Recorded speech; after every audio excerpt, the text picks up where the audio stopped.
Okay, I'm going to show you with this video the 3 things you can do with Quicktime Player. Quicktime Player is a really easy to use program that has very little, a very small learning curve.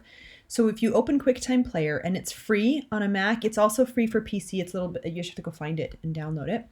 You go to File, and there's 3 things you can do. You can do a movie recording, an audio recording, or a screen recording. So let me first show you a movie recording.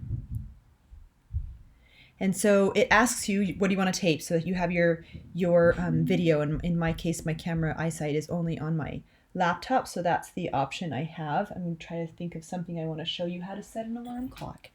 So if you wanted to do a video demonstration, and I've used this oftentimes, I've set it up in my office and I've taped myself writing on the whiteboard or whatever. And so it's going to record. So you just push record and say, okay, this is an alarm clock. I don't know, I should grab it from my desk.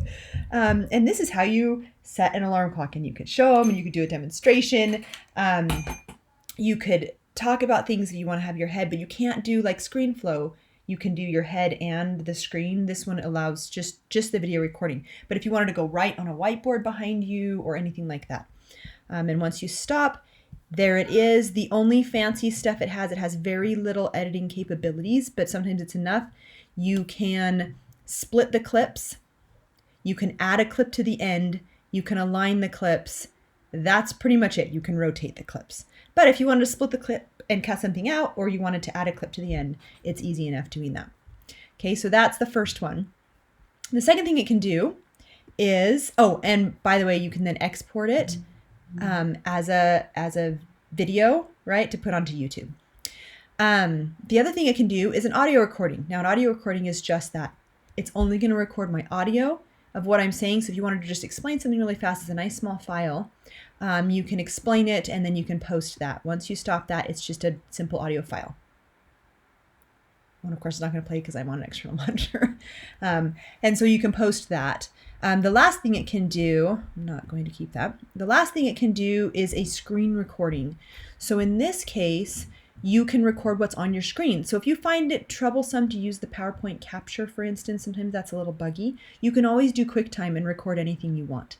So you go new screen recording, and now it's going to record anything on my screen. So it asks you if you're hooked to an external monitor, you can choose which screen you want to record. So I'm going to record this screen, and it's recording now. So I'm going to get rid of this. And so you can go to your learning suite or your Canvas course, and you could show them activities, reproductive physiology. Of course, that's the one I chose. You can do PowerPoints. So if I choose a PowerPoint, here's my PowerPoint on evidences of evolution. You can actually go into, play your slideshow, and you can walk through the PowerPoint just like I did before. You could draw on it